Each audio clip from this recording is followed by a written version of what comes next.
All right, good evening, guys. Ken at Tortoise Capital. This is the nightly strategy podcast for October 19th, 2020. And today was the tale of two different days in one. The early morning session um, had some promising moves. And so when we looked at Friday, we saw that Friday was the end of a 2-day recovery, but which still held right at the northern skin of the dragon. There was a slight gap up, and then an early morning gains, and the stronger sectors offered some moves intraday. And then starting mid morning and through lunch, it did nothing but just collapse to penetrate all the way through the dragon, through the spine, through the Z1, out the dragon, and then almost to today's PSAR before recovering for just a fractional bounce. And it closed essentially where tomorrow's PSAR is projected to be at 342. So this is a market that is just ready to collapse. If we draw this parallelogram, today was a big vote down.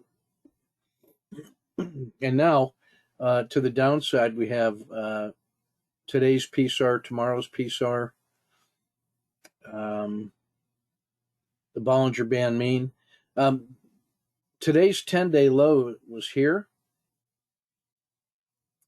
but when that one marches forward, the 10-day low is right here, basically at the Bollinger Band mean, and now we've gone from overbought conditions on the 10-day and 30-day high to the point where we're going to be within spitting distance of a 10-day low. So that's a rejection of this last gasp of good feelings about potential bailouts. That's still looking like a political hot potato that nobody really wants to pass. Nobody wants to give the other side any kind of credit, and so tens of millions of people are in danger of being foreclosed and not having food because of politics. America the Beautiful. Not living up to our name there. The PSAR continues to slope up. We've got the RL30, the health check is starting to roll over. So that's looking, this could be a peak right here and would look like that. Then we'd have a high, a low, a lower high, and then that would suggest coming back towards Z1 somewhere out around here in about that's about 10 days. We could be back at 320, 328 in a hurry. And if that were to fail, this could get short like that, in 4 days. In the same way that that sell-off happened fast here, really happened fast here. So that's basically the same price level we saw before, was from there to here in 4 days. So could we be here in 4 days? You bet we could. To the upside.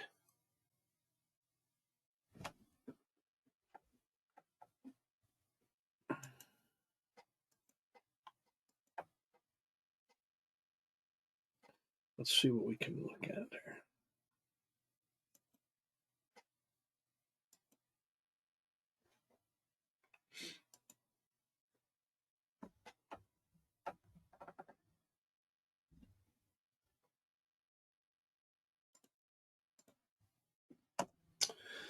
Now, to the upside, we have to get through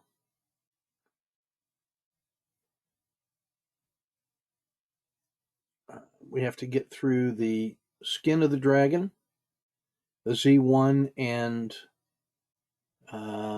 spine of the dragon. The top skin of the dragon is also the hump of the dragon. So that one looks to me to be significant. Call that, 347.75. Pretty solid resistance. And really today's high, call it 349. That's looking like solid resistance. Then you have the baby dragon, the hump of the baby dragon, the hump of the RL10, 352.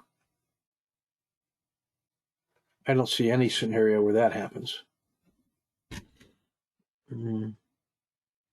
I might have said that over in here, and then we had a 3-day run up. So could we get a 3-day run up back into here? I suppose.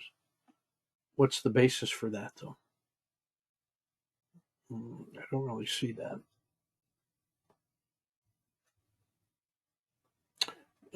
But those are the price points, and so could that be the path of? We think of the path of max surprise.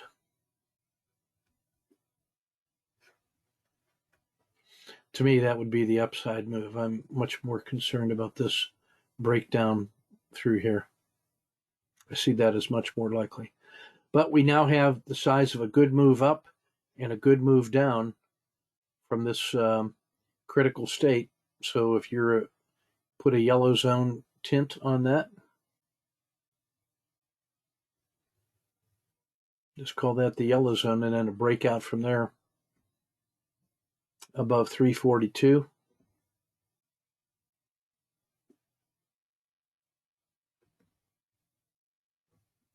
Or a breakdown below, I'm going to call that 339. That's a $3 gap, which is 1%, which is even less than an ATR. That's how tight this thing could be. I think the move that happens tomorrow morning is probably pretty decisive, and it happens fast. All right.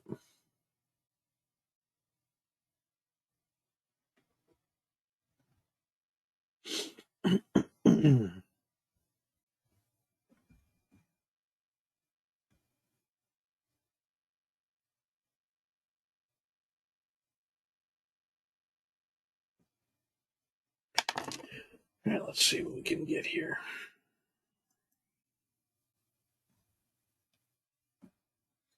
All right, so we have the S&P at minus 1.5, so a pretty sad finish there. Excuse me.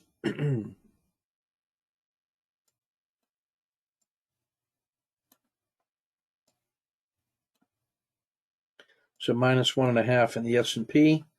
Diamonds at minus 1.38. The Russell held a little better at 1.2, but even treasuries were down minus 0.4. So sad news all over the place. All right, what was better than the S&P today? Let's look at some sectors. So I would call it the FANGs and commercial property, just slightly better. Not much to choose from, but slightly better. You had Mexico and consumer discretionary minus 1.25. Ackman's hedge fund, oil minus 0.45. Emerging markets minus 0.3. Japan plus 0.12. A little cluster here of silver 0.7, clean energy 0.77, Brazil 0.77, and volatility kind of woke up with a growl at plus 4%.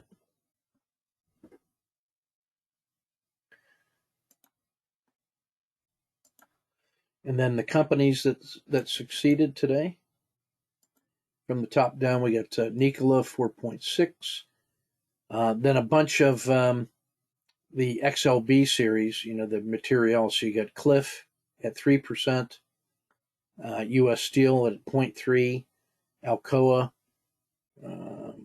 Caterpillar, Nucor Steel, DuPont, Devon Energy, and XLB. So all of these guys better than the S&P. Oh, I missed XLB on this first.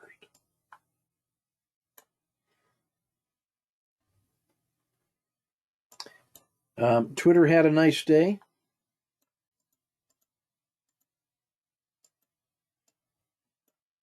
Come on, damn it. At break even, so on a day when everything else was down 1.5, breaking even's not bad. Are things that were worse than the S&P today?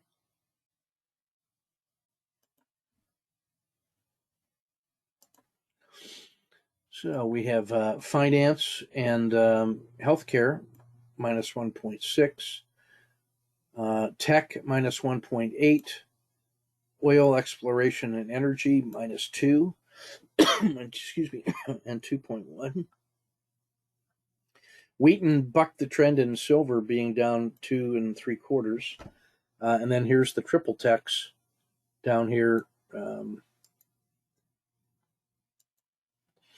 at minus 5% and 5.5%. So now when you look at all of the tech, the tech companies just got slaughtered today. And there were some headlines that were anti-big tech leaders. No, everybody's looking at them as the cash cow to start paying for some of this debt.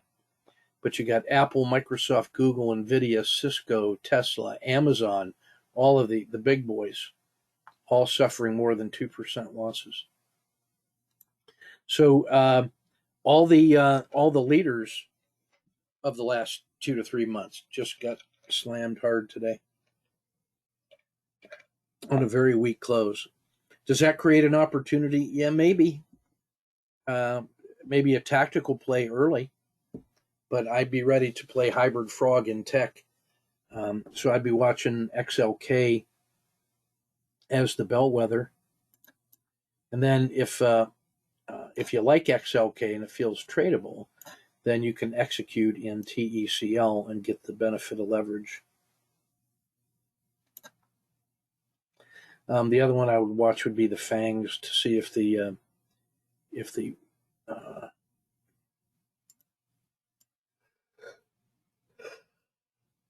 how those uber large cloud tech companies are faring. NYFANG, that gives you Facebook, Apple, Amazon, Netflix, and Google.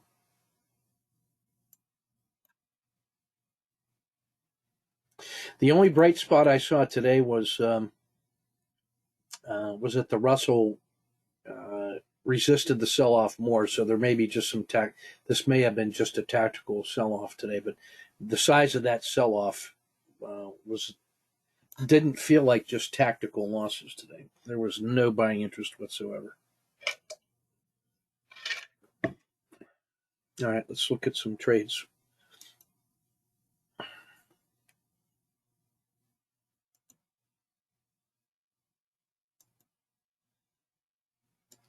All right, so here is DIA right from the get-go. And here's the opening. Gapped up, started selling off, get a crossing of the Bollinger Band mean 30 minutes in, and that's and we had 10 or 15 PSAR dots above already, and this one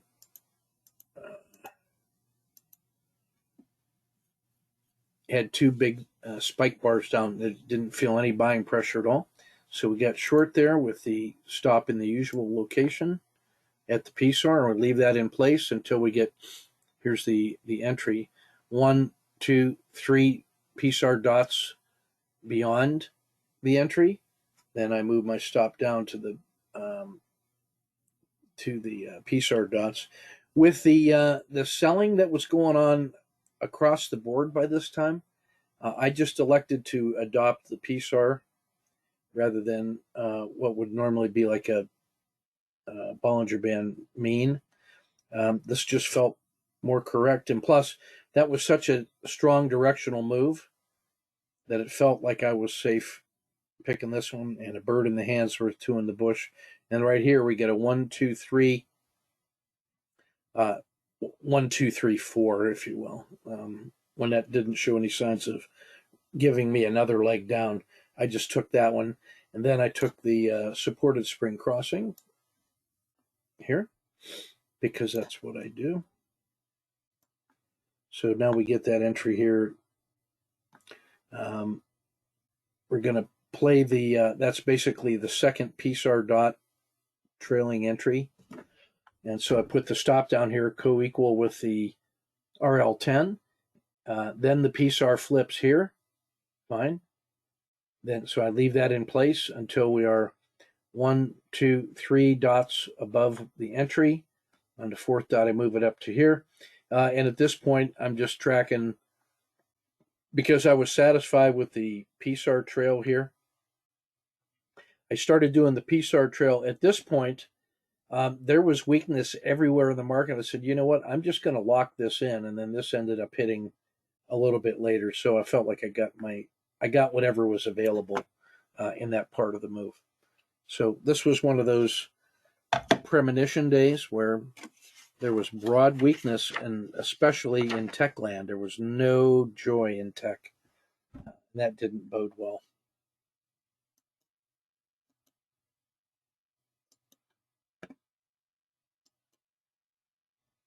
Next one up was Cleveland Cliffs. So this is in this is at Steelmaker, and yesterday closed here in that very tight pinch. It's like about 3 cents. It widened a little bit here to about 10 cents. Got a Z3 pinch breakout. I picked just below the VWAP, which is where the PSAR had gone to. So I just picked the PSAR. I get 1, 2, 3, 4, fourth dot above the entry. Move that stop up to no lose plus dinner for 2 until the Bollinger Band mean picks up. Just pick the Bollinger Band mean. In this point, it was a first leg up as orderly as you could want. A pause, not even really a pullback, but just a pause and a drift back to the Z1. It stayed inside the dragon the whole way, gave me a 1, 2, 3 entry, and took out the previous high. So it made a new high of the day after a negligible. So just put a second one on. And by this time, on about a 8 cent risk, we're holding almost 40 cents. So that's almost 5R execution on the first one, and probably 1R on that one there. And then this one continued to work. Let's see if I remember where it closed at. Yeah, it didn't get much further ahead. It came back to 785. So I feel it came all the way back to close at 785. So this felt like a reasonable exit management strategy. Next one up is U.S. Steel. That was, excuse me. That had basically the same pattern as Cleveland Cliffs. It was a real tight pinch yesterday. You get one surge, a recovery back to the PSAR, didn't flip, and then resumes. This feels like a supported summer crossing and being supported by the VWAP. So I just buy this one here on a Z3 breakout. I use the PSAR. 1, 2, 3, 4 dots above the entry. Move that up. Get my second position. This is about the same time the Cliff second position went in. Picked up the Bollinger Band mean. In retrospect, I should have been, I think, on the PSAR with 2 positions, but this was like tucked up underneath the VWAP for most of the way. By this point, had 2 positions in, it had 7 bars, and there was no more buying interest. And even Cliff was starting to stall. So I took half with the sniper and took the second half with the manager. I didn't play this on the downside because XLB was the strongest sector, but it held support of the previous Z3 and now the Z2. There's a 1, 2, 3 pullback, doesn't fail, and then resumes. Winter turns to spring, so buy this with a stop here around 940 with about a 15-cent risk. And U.S. Steel finished at $9 even, so there really wasn't much more. This thing ended up coming all the way back down here to 9 before the day was done. So as I recall, there wasn't much left in this at all. It kind of rolled over, and I think we scratched it. All right, next one up, Brazil, our other Kata 1. So this one had the gap up, sold off to Z1, held, supported. This was summer, fall, and it turned back to summer right here. So, and it took out the hump. So this is almost like an emerging dragon, I would say. Stop and play until we get 1, 2, 3. This is where you would move that to here till it picks up the Bollinger Band mean, and then just a standard managerial exit. So didn't make a lot on that one, but there wasn't a lot to make. So you don't get to pick that ahead of time. That's 10 cents, and I think we made 20 cents. But we didn't get back much either. And then this thing, it finished in the green for the day, but it really didn't make much more.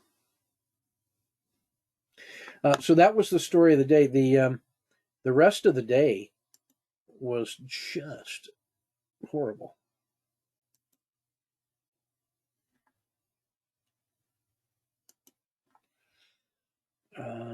So this is the get this spread out a little bit. Yeah, you can see there was just no joy in this thing once we got into the lunch.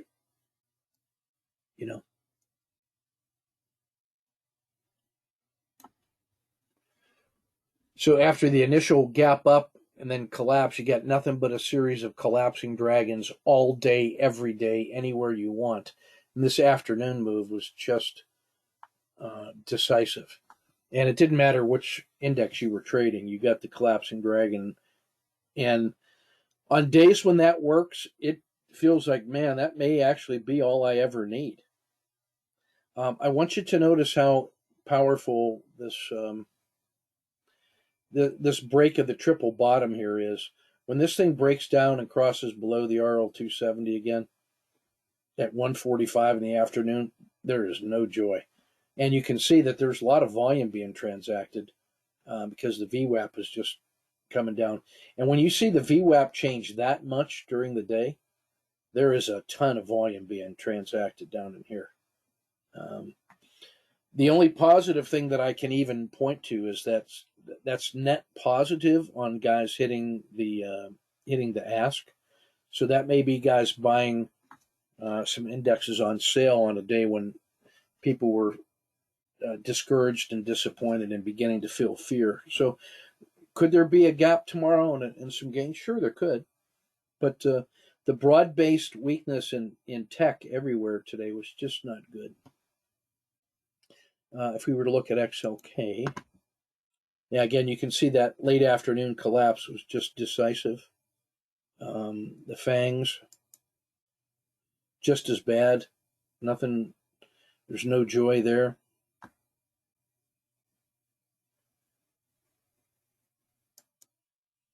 Amazon had no love. Google had especially no love. Even Tesla down a couple percent here. You can see there were some efforts during the day to buy on dips. I actually made some of these plays in here, but at the end of the day, there was no love for Tesla either. So painful, a disappointing day for the home team. So let's now take a shift over to the daily, and let's see what we can see.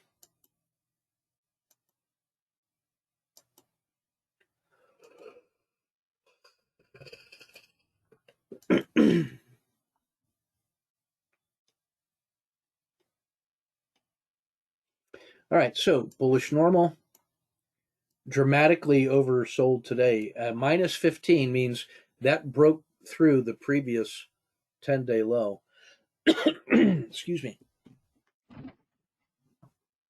So that's not good.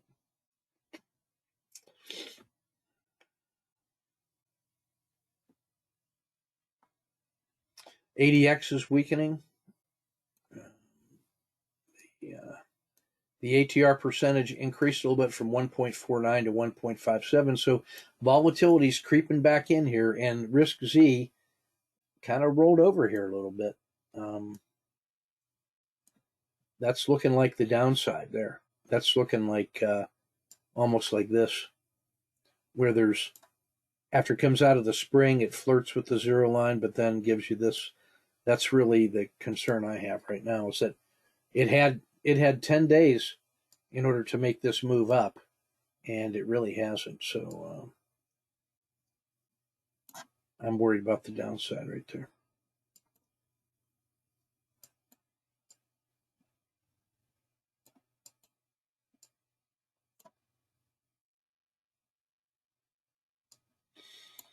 Yeah. Emerging, or Asia less Japan, I should say, was a channeling signal to the long side. That's I would wait and see evidence of strength before I just blindly bought that at the open.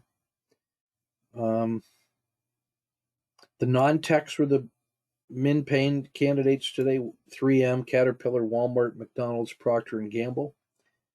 Whereas it's Apple, IBM, Chevron, and all of the energy complex on the downside on the max pains. Only treasuries test out better than 2-1 on a retest of the 10-day high, and real estate had the big breakdown today.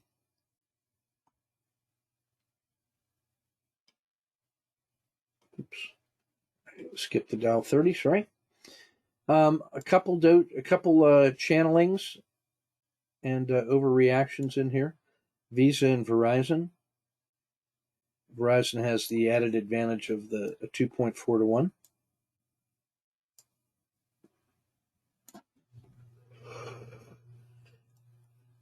IBM 3-1, Amgen 2.9-1, but Amgen had some big breakdowns today. So more weakness in the Dow than even in the ETFs when it comes to that.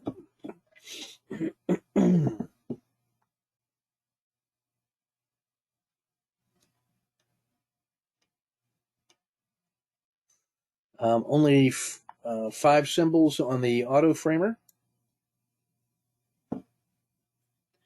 Let that come up on your screen.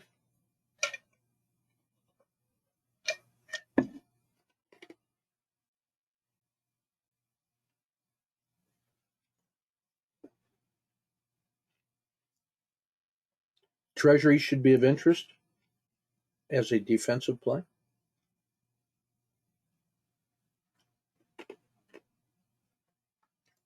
Gold and Goldman were the only symbols in the stack that had such a small range today that they offer that one-day pop.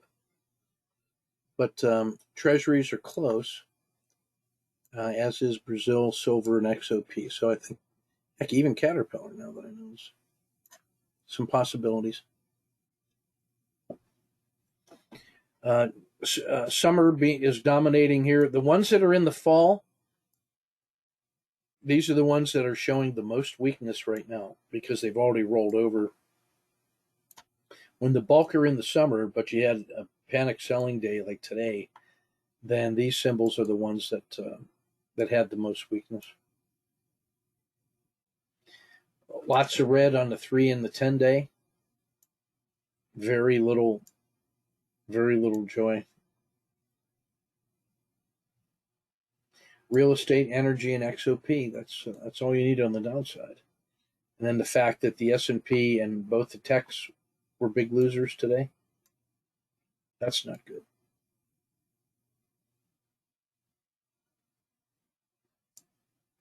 That doesn't feel very good. The slope of the 30 is rolling over.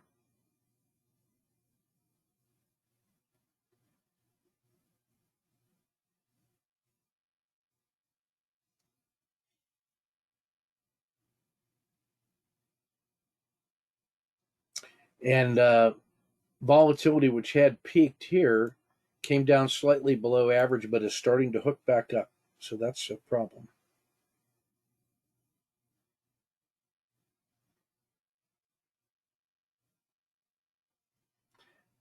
It feels like that was the bump that parallels this one. And now if it looks like that, then this could definitely get back below the edge of the river.